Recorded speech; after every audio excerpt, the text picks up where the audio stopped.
A time of love, a time of hate. Star Swirl and I have almost reached the front door when the scream echoes through the palace. Somehow I think the rules of this little game just changed. How quickly can we get the spell off? I ask Star Swirl. It's supposed to take about 2 hours, maybe if we cut some corners I can get it down to 1, he says. We gallop out of the front door of the palace as a loud crashing noise comes from somewhere behind us. I turn to close the door and seal it behind us with my own magic. Every second I can buy counts right now. Cut them. Turn the thing into an end sphere if that's what it takes. We don't have an hour, I say. Well, to cast it any faster than that I'd need a lot more power. Like an order of magnitude more than both of us put together, he says. Even through the sealed door I can hear the hoofbeats of something very big and very angry pounding against the stone floor, coming after us. We'll think of something. Right now though, I think we're going to need one of those illusion spells if we're going to make it through the next 5 minutes, I say. Star Swirl nods and his horn glows as we're wrapped in a veil that renders us invisible. We move as quickly as we dare, balancing the need to put distance between us and the Queen against the need to move quietly. The streets of Canterlot look unusual, empty and abandoned. The shattered windows and broken doors of the buildings don't look like they've been disturbed for weeks. Outside of the castle itself the city is a ghost town. The doors behind us slam as something impacts them from the other side. I figure that Queen Sparkle will need 10, maybe 15 seconds to unravel my ward, and I'm betting she doesn't have the presence of mind to just teleport through. Turns out she does neither. The door is still for a moment, then an enraged changeling queen bursts through the foot-thick marble wall next to it like it's made of wet streamer paper. You broke my Luna, she screams in the royal Canterlot voice. Guess she inherited that too while she was draining the princess. She looks around, but her eyes pass by without spotting us. Not again. This wasn't supposed to happen anymore. Forever was going to be okay if I could just spend it with her, says Queen Sparkle, more quietly. I doubt she intended that for our ears. Twilight Sparkle, you vicious, evil monster. I am going to destroy you. I am going to break you piece by piece, over and over again, until you've paid for everything. Tell me why. Why? What did I do to you that you'd slip in here like a coward and murder the pony I loved? Why couldn't you just have come for me instead? She calls out over our heads in the royal Canterlot voice again. She can't possibly expect us to answer her. Maybe I can use this to my advantage. There's a trick I picked up back during a magical sparring match with Luna that got a little out of hoof one time. I cast a ventriloquism cantrip on myself and redirect my voice so it's coming from a nearby clock shop. That wasn't love. That was something sick and wrong. You hurt her. What did she think of you when you weren't raping her brain with that venom of yours? Queen Sparkle rushes past us over to the shop and stops in front of it.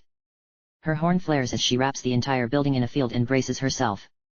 Windows and walls crack apart as the frame of the building buckles and implodes. Not satisfied with the sphere of rubble that remains, Queen Sparkle keeps casting, squeezing even tighter until it grinds itself into dust and sand. Holy buck! Don't listen to her, Twilight, says Queen Sparkle. Every couple fights sometimes. Luna loved it when you bit her. She said so. It's her own fault I had to bite her in the first place. If she would have just stopped screaming long enough for me to explain, I could have shown her how much better it was this way. No pony can tell you that you were wrong. It was the right thing to do, she says, a barely audible whisper. No, it wasn't, says my voice from the shell of a nearby cafe. I know what you went through. I was in the time loop too, remember? You aren't me, screams Queen Sparkle. She surges across the street and through the picture window of the cafe. Tables and chairs come flying out as she rummages through the building looking for us. Star Swirl puts a hoof on my shoulder. I can't see him through the invisibility charm, but I can hear his whispers. We should move, he says. I nod to him, then realize that he can't see me either. Down towards the street corner, I say. Maybe we can lure her away and then... I don't know. I haven't thought that far ahead yet. You aren't me, Twilight Sparkle. I did everything you did. Exactly. Remember that perfect run, where we used the elements on Chrysalis? For you it ended there, but not for me. You think you deserve to get away and leave me behind? And then you dare to judge me? Asks the Queen's voice from back behind us. When she doesn't get an answer, the clattering from the direction of the cafe stops. Everything is quiet for a moment, and I start to let myself think that she might have wandered off in another direction. I don't need to see you to find you, I hear her voice say from somewhere above us. I look up to try to spot where it's coming from, but I can't see her in the late evening light. The sound of Star Swirl's hoof steps has stopped, and I have no idea where we are in relation to one another. I can hear your heart's beating. I can smell you. It's only a matter of time. Every minute you wait to give in to the inevitable is going to mean another month I spent breaking you.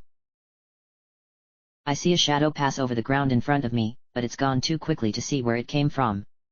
I feel totally exposed out here like this, despite the protection of my spell. I creep silently over the threshold of a nearby house, into what used to be a home. A dusty picture sitting on a nearby table tells me that a family of unicorns used to live here. Their smiling faces speak of happier times and hope for a future that this timeline was never lucky enough to see. A floorboard upstairs groans. Just the building settling, or am I not alone here? I stand stock still for a long time, but there's no other sound. It's getting progressively darker outside, and it won't be too much longer before my invisibility becomes redundant. I have to make a move, and soon. I gradually slide towards the house's back door. Nothing happens. I strain my ears to listen for anything I can hear, but not even the chirping of evening crickets is audible. This place is completely dead. I push the door open. Creak. I should have known the hinges would be rusty. The ceiling above me explodes. For a moment I pray that a falling rock will just crush me and end my misery before it begins, but instead something heavy lands on me and pins me to the floor. As the dust settles, I feel two jagged hooves rolling me onto my back.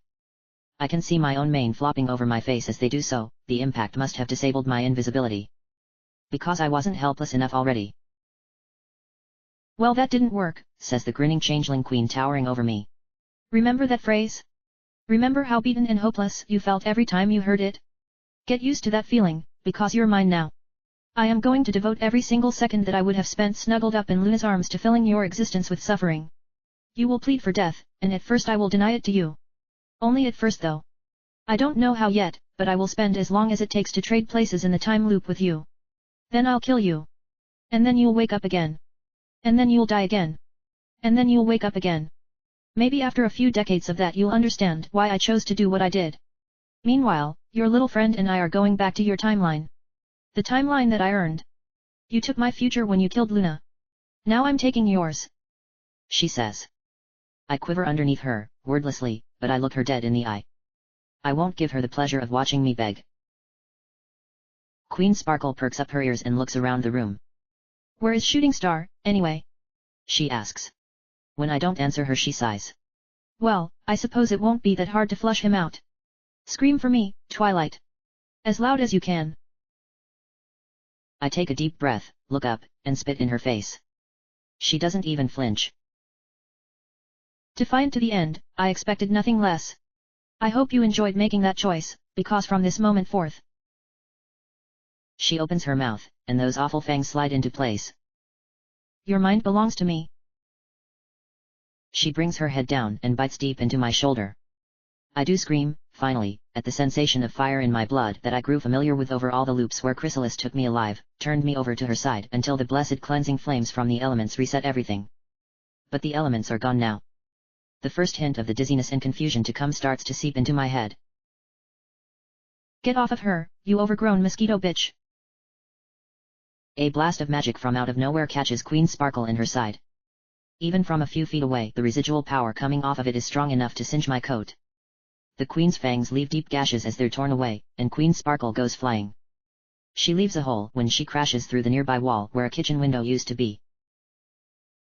I struggle to lift my head, and there's a disembodied glow of magic a little ways away. Star Swirl's invisibility falls away as he runs over to me.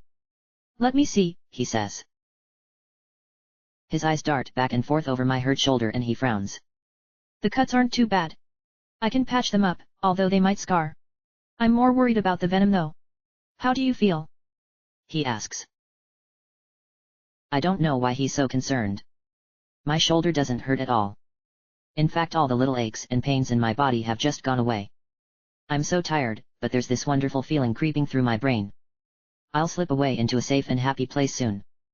Triple M. Feels so good, I say just to let him know he doesn't need to worry. Damn it. Twilight, pay attention. I prepared the anti-venom spell before we left, but it won't cure you, just delay the poison's onset. I can't completely fix that without getting you back to a hospital. The spell will give you a chance, but you're going to have to try as hard as you can to fight this off. His horn glows again and I groan as all the aches and pains reappear. The pain sharpens my mind, though, and I find that I can concentrate on my own thoughts again. The happy fog I'd been sinking into recedes, but I can still feel it gently pressing in on me. Hurry up, we have to move. He doesn't wait for me to get up before he channels a spell as something rustles in the bushes outside. I catch a glimpse of Queen Sparkle readying some fatal burst of magic before the world disappears. When it reappears, we're in another room altogether. I can hear a frustrated scream off in the distance as I glance up at Star Swirl's smile. Come on, back on your hooves.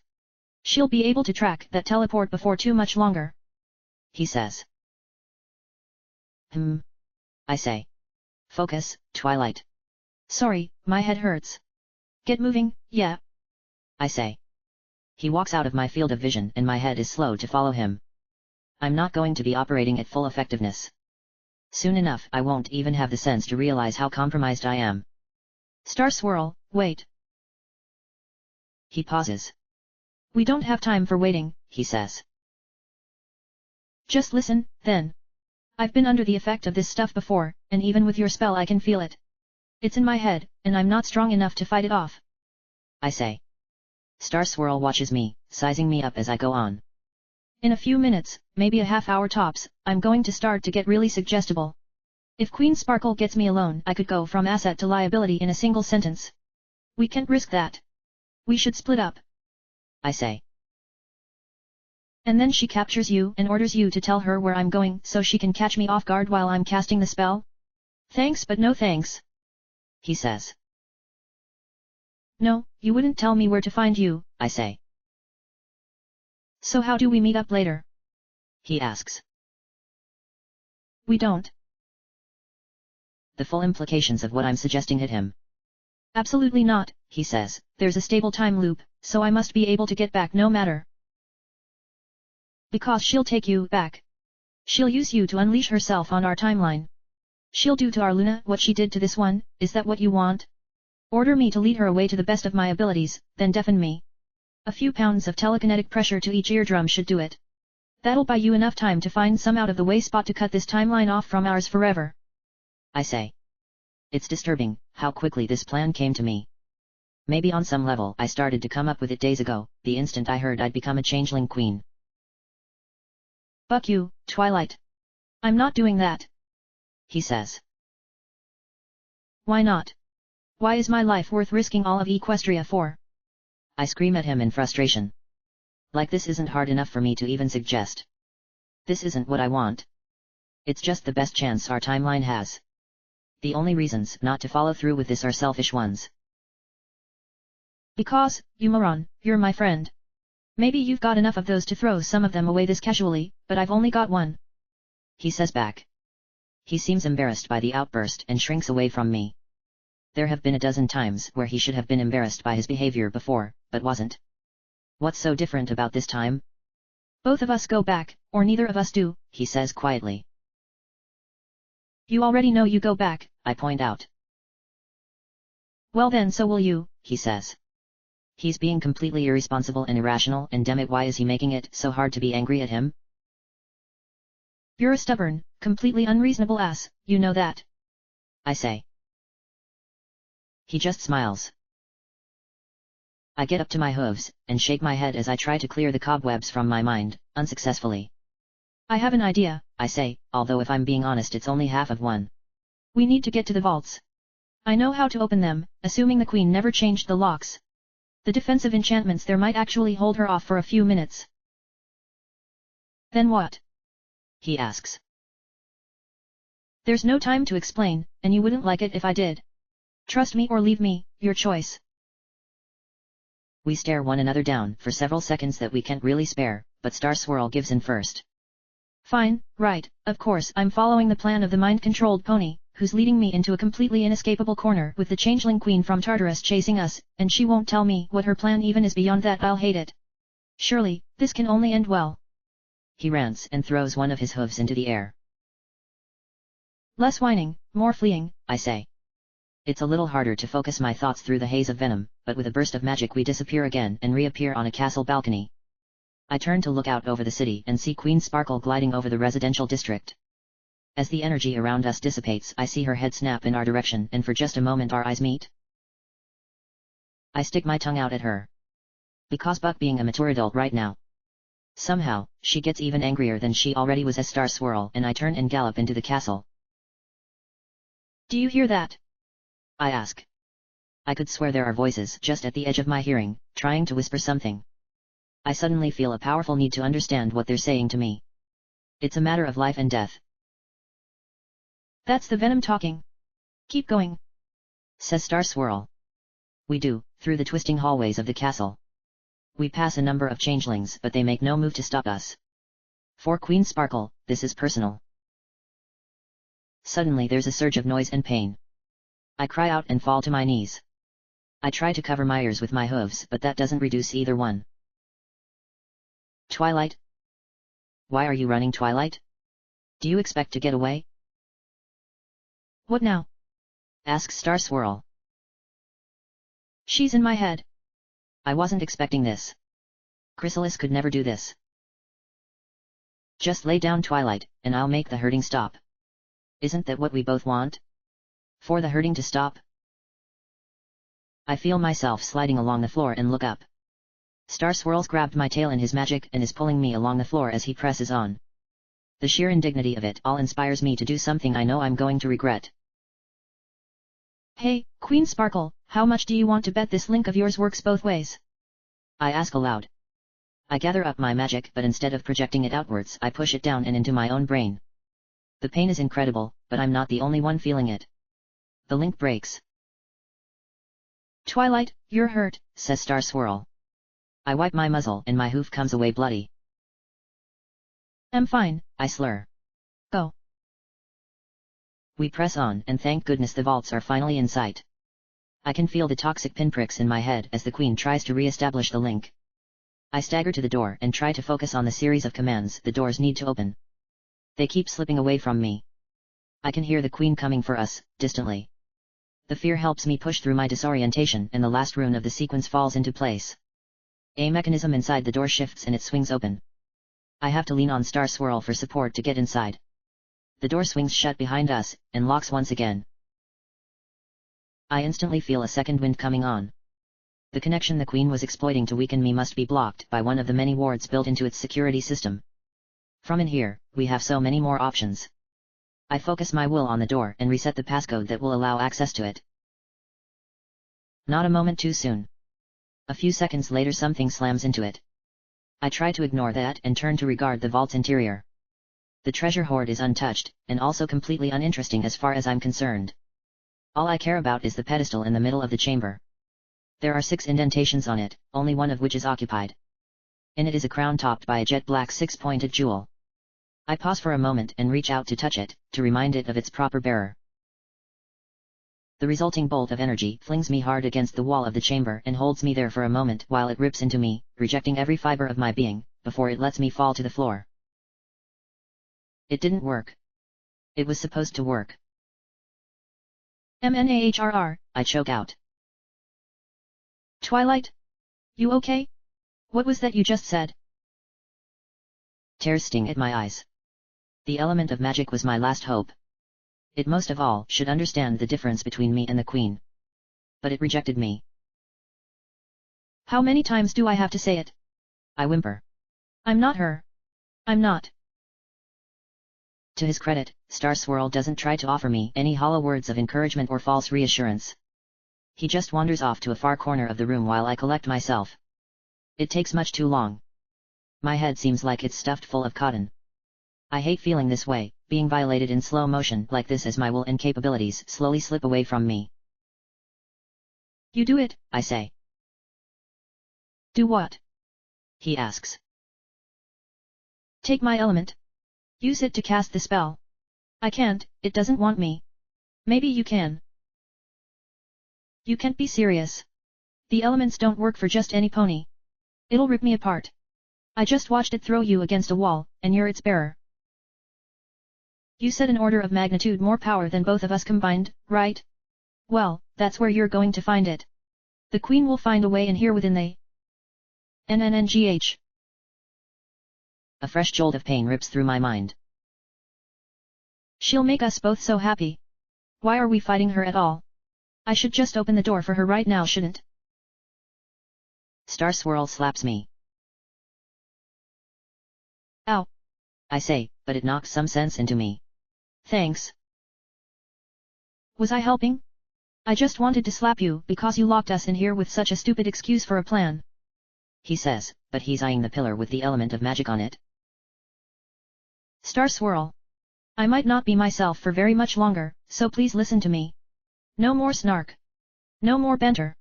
If any pony is qualified to wield my element, it's you. Wielding the element of magic is about friendship, and I know you don't think you can do it, but you can. I didn't think I could either, my first time. You're my friend, and I believe in you. Just remember to AAAAAAAAAF. Whatever was holding the Queen back, she's found a way around it.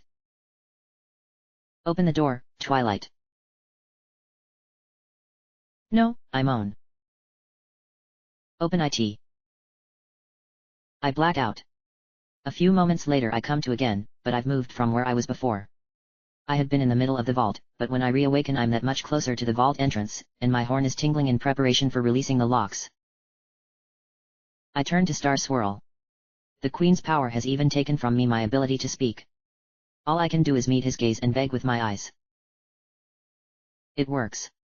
Hesitantly at first, he gently touches the sole remaining element of harmony. When it doesn't disintegrate him on the spot, he lifts it and places it on his own head. The reaction is immediate, and I'm blown back by the waves of power emanating from the union between the two. I feel a little more like myself, but still with the sickly and miserable influence of the Queen clawing at my mind. What was that? What's going on? Asks Queen Sparkle.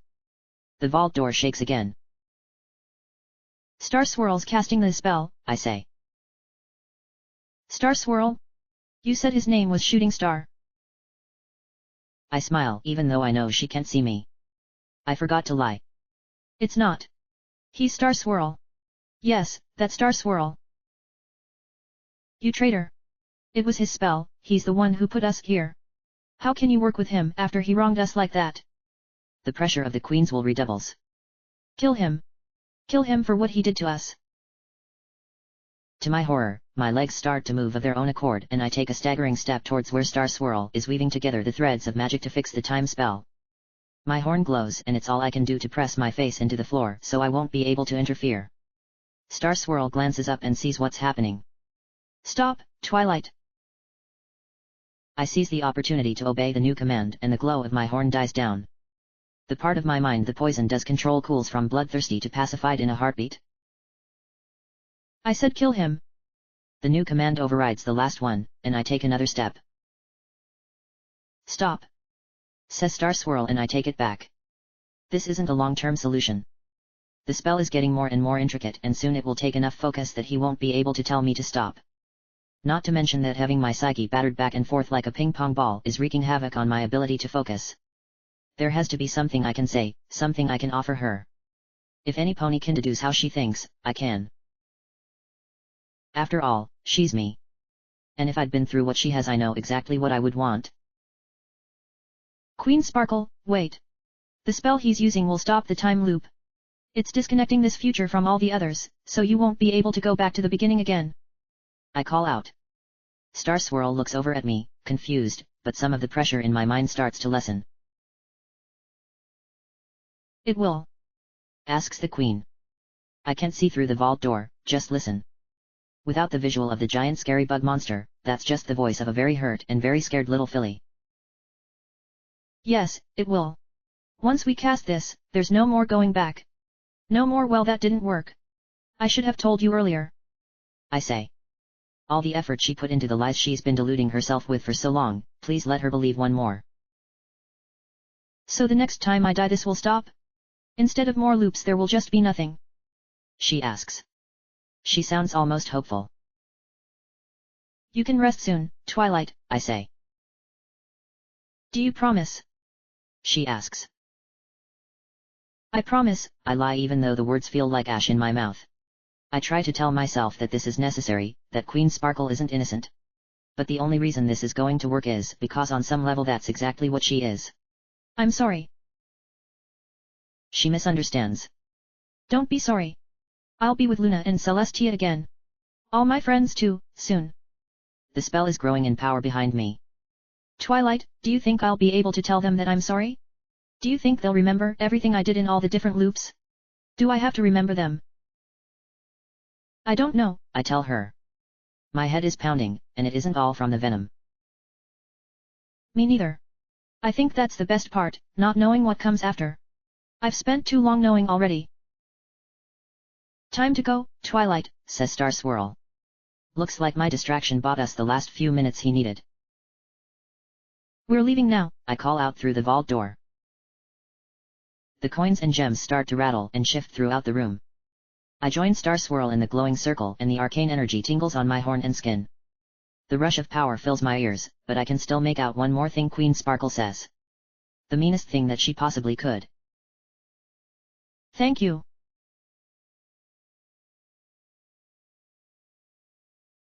The trip back to our timeline is a whole lot worse than the one that took us there. Star Swirl wasn't kidding when he said he was cutting corners in the casting of the spell, and I briefly wonder if I'm going to arrive in 3 different pieces or 4. Somehow, we make it back alive and reappear in the library of Canterlot Castle.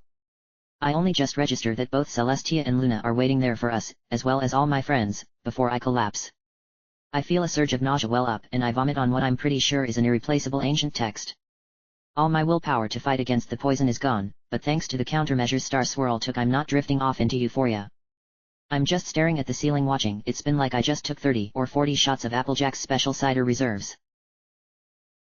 Star Swirl arrives in far better condition than I do, though still looking worse for the wear. I can't help but notice that we've picked up a stowaway. The element of magic crown is still resting on his head. Changeling venom, he manages to gasp out before he too staggers on his hooves. Oh my goodness! Shouts Fluttershy and darts forward before any of the others can react. It's the last thing I see before I mercifully black out.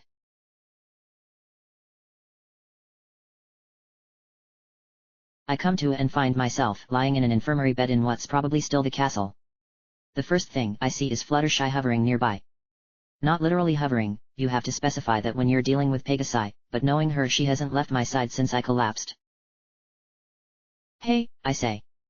The sound of my voice is pathetically weak. How are you feeling, Twilight? She asks. Pretty awful. I reply. Not because of the poison though. Because of what I just saw, and what I just did. I decide to try sitting up.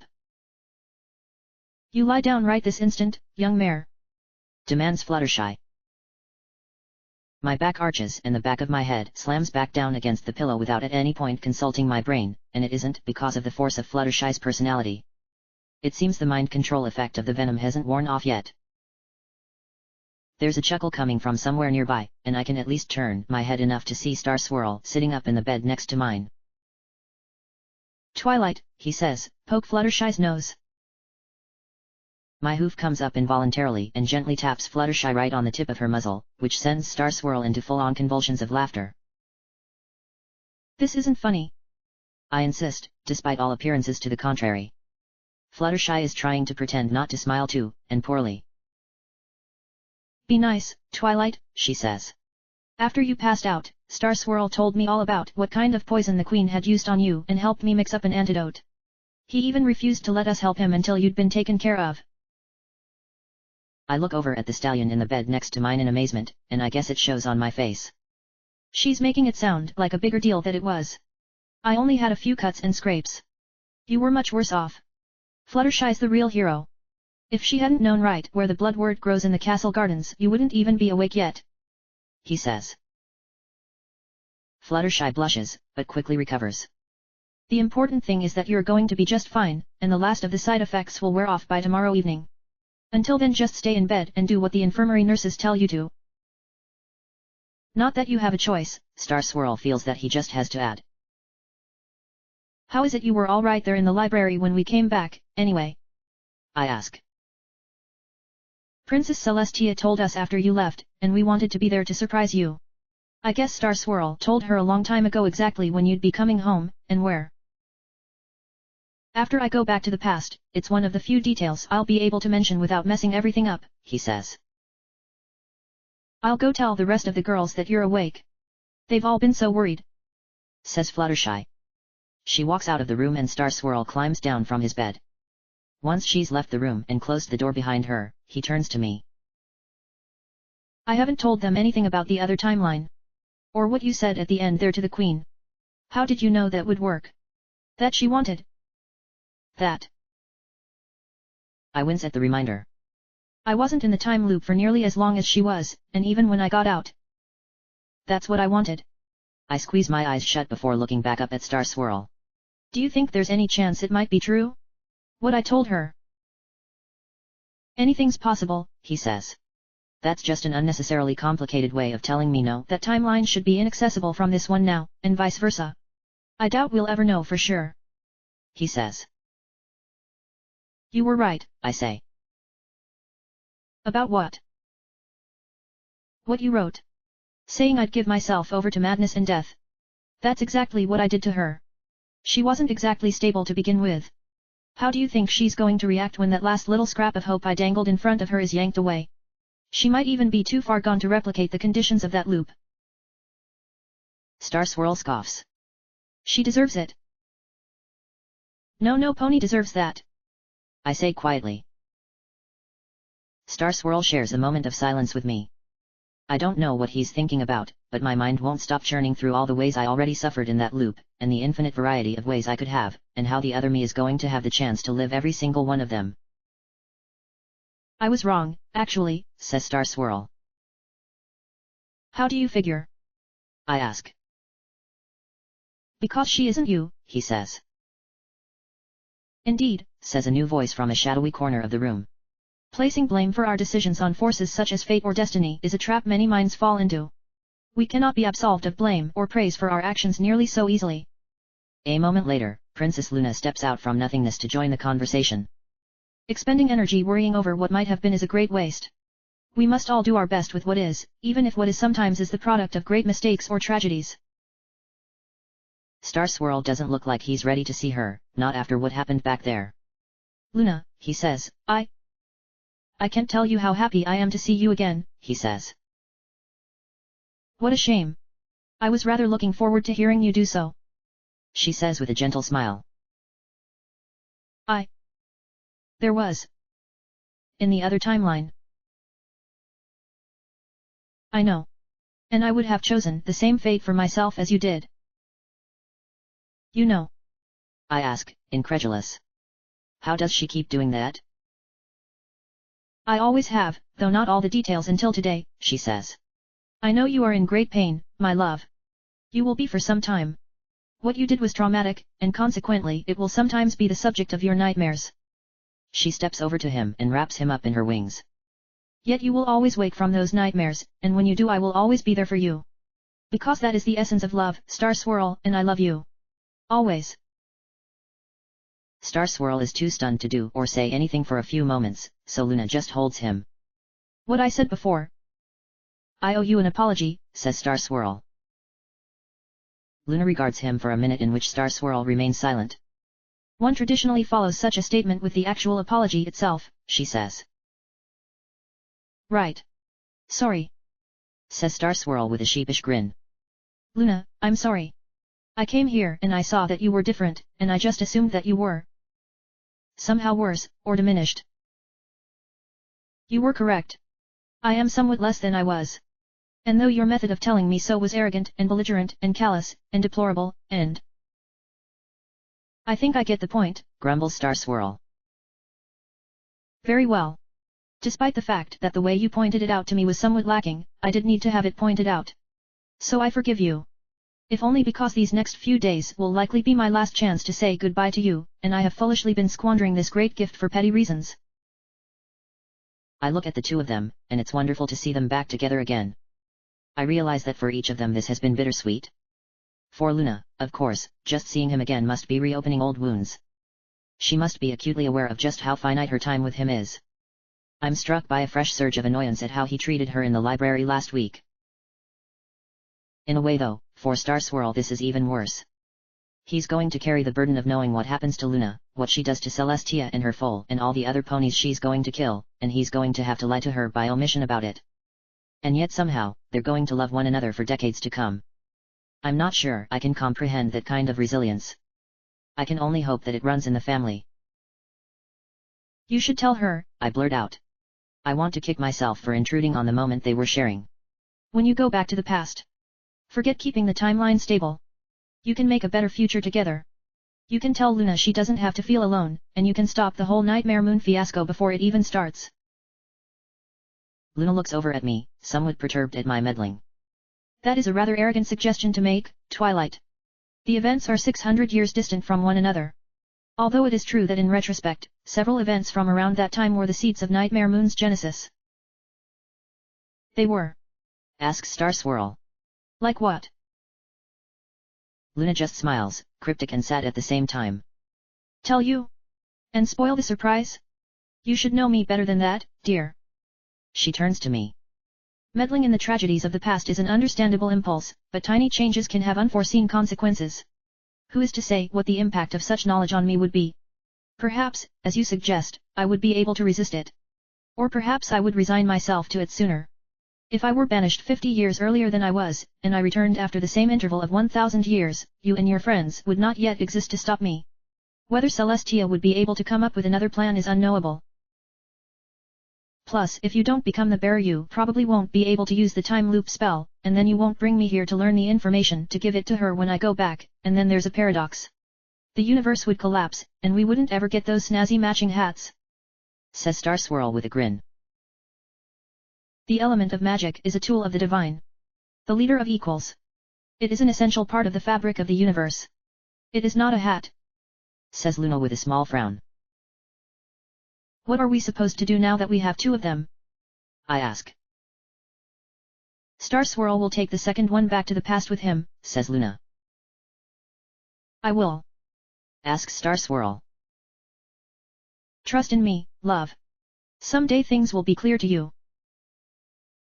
I know better than to expect a straight answer out of either princess when they're like this. Still, something's bugging me.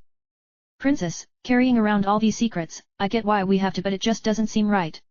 I tried to keep everything that happened to me in the time loops to myself and it nearly tore me apart. Wouldn't it be better to just be completely open with one another? Luna smiles. Many things are less harmful to us when they are brought to light. Others are best left in the dark. Does knowing everything the other you did to become the Changeling Queen make you feel better? She asks. She holds up a hoof to forestall my protest. I know that she was not you, that is not what I mean to imply. You bear no culpability for her actions. Yet I'm sure it doesn't feel that way to you. Your distress is understandable, but irrational. Others would likely feel the same way. Once the shock of what happened wears off, I suspect your angst will dissipate on its own. Give it a few days to see if this is the case before you burden others with your tale. She says. Luna's ear twitches. Star Swirl, let's give Twilight some privacy. She's about to have a visitor. I'm sure her friends will be by soon as well. Besides, I intend to make the very most of the time I have left with you. She steps over to him and caresses his cheek with her hoof, slowly and gently dragging it along his skin until it comes to rest on his chest. Bring your new hat. The two walk out of the room and leave me alone with that disturbing mental image for a few minutes before there's a knock on the door. Come in, I call out. The door opens and Azalea enters. When she sees that I'm awake and alert, a wide grin breaks across her face. She rushes over to give me a hug. That's how I discover I also have a bruised rib. I give a little yelp of pain and she lets go immediately. She lingers for a second, reaching out an unsure hoof to touch me, then pulling it away as if she's afraid I'll shatter at her touch. I smile and make up her mind for her by laying my hoof over hers. Applejack told me yesterday that they were all coming to see you when you got back from where you were going. I followed as soon as I could. I can't believe I missed you getting back. By the time I got here they told me you had collapsed. I was worried half to death. They wouldn't tell me anything except that you'd been poisoned somehow. Are you okay? I am now, I say to her. Thank you for being here, it means a lot. I'm not going anywhere. Count on it. She says and leans in to peck my cheek.